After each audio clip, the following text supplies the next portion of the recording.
All right, so Mehdi Hasan, the MSNBC journalist who has a show on their Peacock streaming services, recently had on a U.S. State Department official and essentially used this as an opportunity to press her on the hypocrisy of the United States, simultaneously accusing Vladimir Putin of committing war crimes in Ukraine, obviously a justifiable claim, but while simultaneously not only overlooking the war crimes that are right now being committed by our own allies, but in many cases, as is the case in Saudi Arabia, the United States actively supporting and facilitating these war crimes. So I wanted to play this clip for you guys here. He says, on the Mehdi Hasan show on MSNBC last night, I asked the new U.S. ambassador at large for global criminal justice why the U.S. government is willing to call out war crimes by Russia and Ukraine, but not by, say, Saudi Arabia and Yemen. And so let's go ahead and see what she had to say in response to this. Ambassador, it is good to see the US government calling out war crimes in Ukraine and assisting in the documenting of those war crimes. But I do wonder, and I'm sure many others wonder too,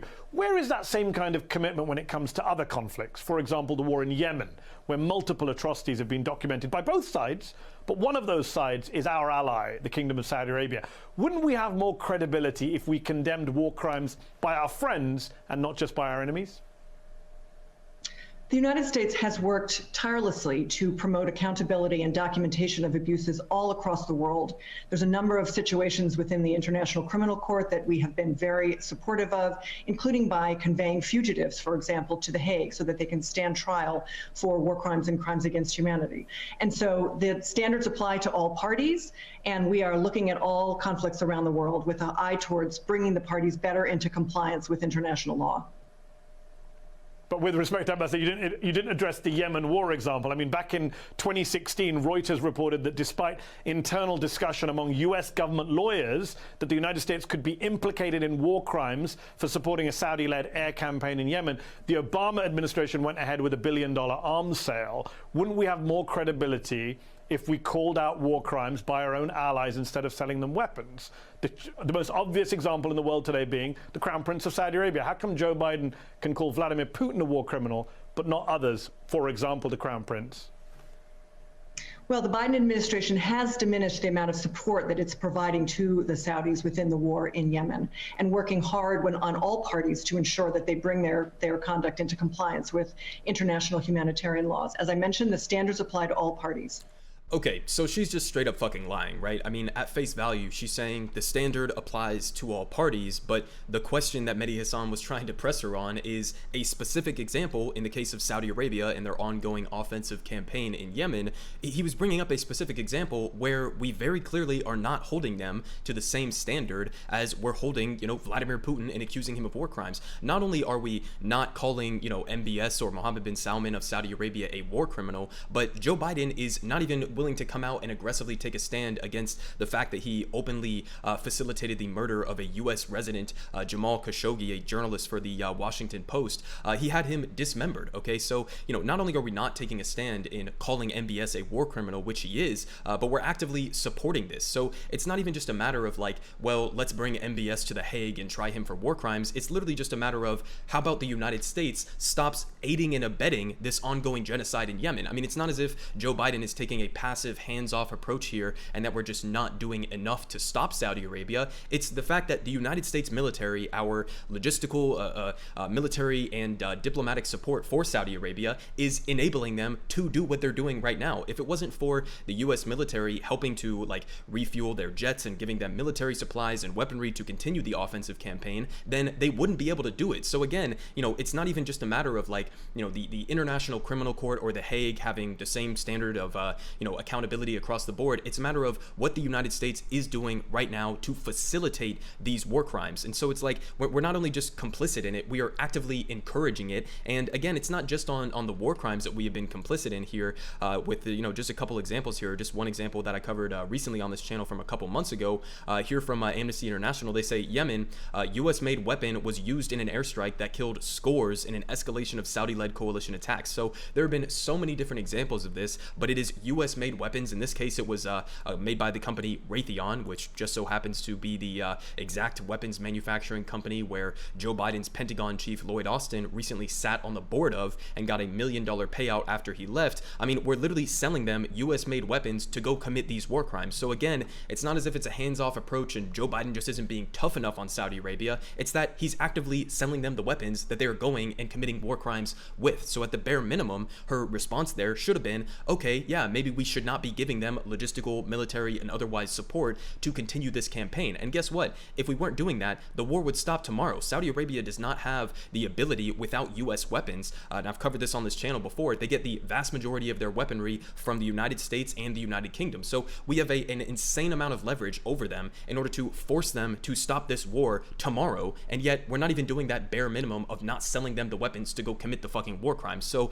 it's just pathetic that you would turn around and say, oh, we're holding the same standard across the board. No, you're not. You're literally selling the weapons to the war criminals in this specific instance. But of course, she's a U.S. State Department official, and she's never going to give a precise or specific answer. She really didn't answer his question at all. And credit to Mehdi Hasan for actually pressing a State Department official on something like this. You never see them try to be, or you never see them held accountable by the U.S. media. It's very rare that you get to see something like this. So credit to him for asking that question. And I think that the main thing that he was saying there was about credibility, right? Because it's not even just a matter of like hypocrisy burning the United States, or to try to just be like do a whataboutism and say to try to like deflect from Russia's invasion of Ukraine or Putin's brutality in Ukraine. It's not about doing a whataboutism. It's about the credibility of the accusations that you are making, and you're actively undercutting the valid accusations of war crimes in Ukraine that are being committed by Putin. If the people who are accusing them of doing the war crimes are actively facilitating war crimes around the rest of the world, it's like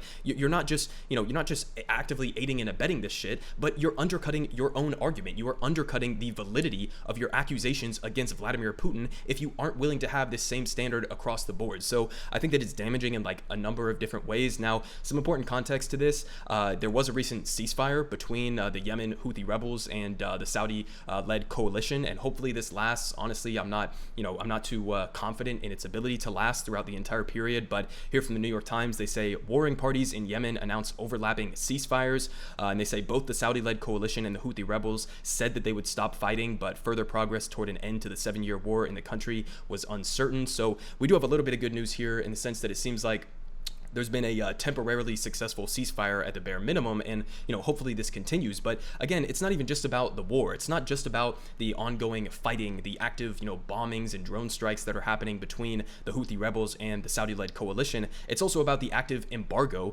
that they are still enforcing on the country right now, even as this ceasefire is taking place. So again, there's multiple different angles that you can take to this, but it definitely is not the case that we are applying an equal across the board human rights standard. And honestly, it's the embargo that's doing the vast amount of damage to the people of Yemen. So since this war began, you've had roughly, I think, between 10 to 15,000 civilians or basically just casualties as a direct result of the active fighting, the bombings, the drone strikes, etc. So you've had like 10 to 15,000 people die from that part of the war, but you've had hundreds of thousands of people. I think the estimates right now are roughly at like 400,000 innocent civilians that have died as a result of the embargo and the effects of this embargo that Saudi Arabia is again still conducting right now with the at least tacit approval of the Biden administration and the rest of the West. So a little bit of details here on the ongoing embargo from Richard Medhurst. He put together an absolutely fantastic breakdown here. I'll link it down below if you want to go and look through the entirety of it, but he uses all great official sources that I don't think anybody could really complain about, and he basically just lays out how this blockade is working and how it is continuing to starve the people of Yemen. So silent killer, the siege of Yemen. So he says, just going to read through the bullet points. Despite announcing a ceasefire on March 30th, Saudi Arabia has not lifted its siege on Yemen.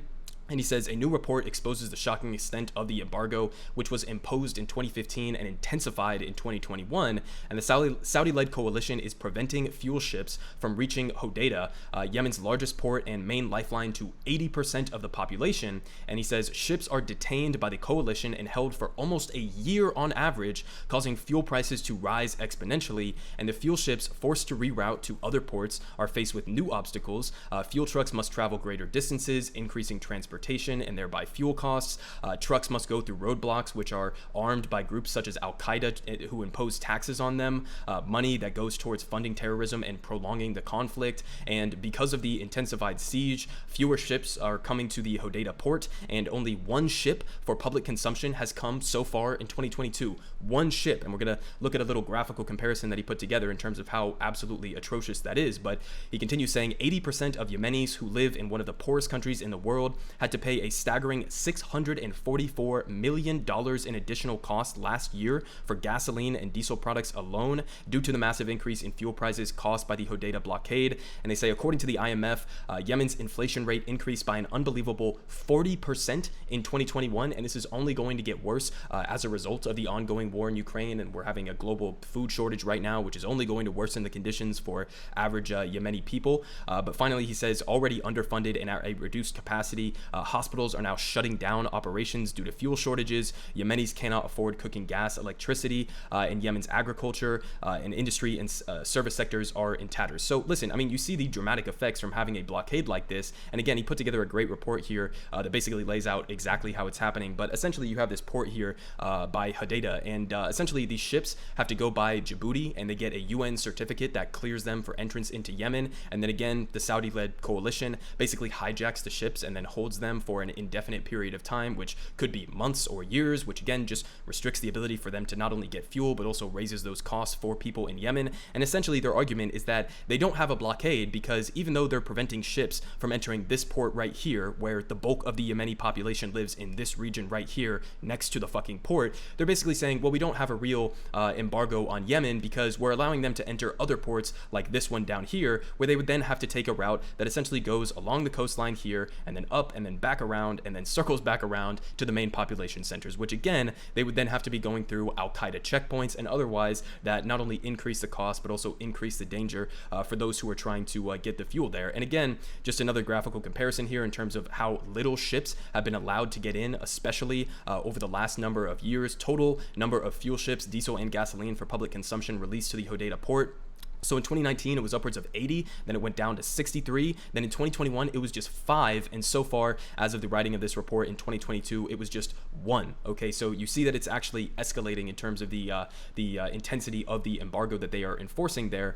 Now, again, this is basically the alternative route that Saudi Arabia is trying to suggest that these ships take and go down to this Aden port down here, travel all the way around here, and then back towards the main population centers. Just completely fucking ridiculous and insane. And here's the graphical breakdown essentially of how little fuel has been allowed into the country relative to what they actually need right now. So comparison between required fuel and released fuel quantities from/through Hodeidah port in 2019 through 2021. So you see here, I mean, required consumption is in blue and actual consumption is in white. So it's escalating. I mean, again, you see how, you know, this is shrinking as time goes on year to year, and now we're in 2021, and essentially they got, you know, barely, what is this, like 10% of the actual fuel consumption that they needed to maintain, again, their hospital systems, their agriculture, the rest of their industry that keeps people alive and keeps society functioning. They're getting just a tiny, tiny fraction of what they actually need. So listen, I mean, again, credit to Mehdi Hassan for pressing this State Department official on this glaring hypocrisy. But,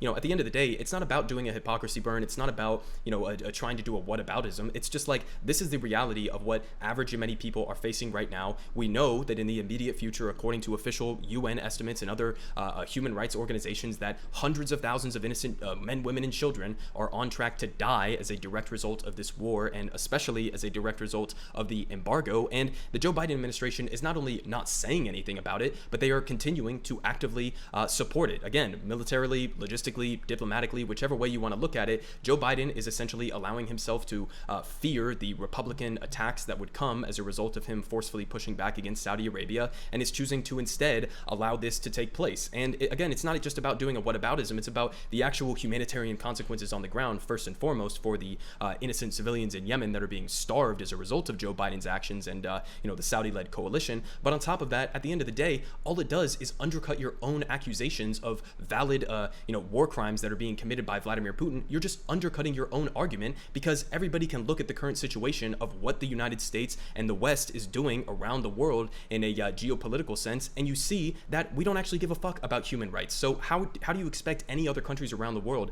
to take your accusations seriously against Vladimir Putin if we aren't even willing to not only hold our own allies accountable, but we can't even hold our own military personnel accountable?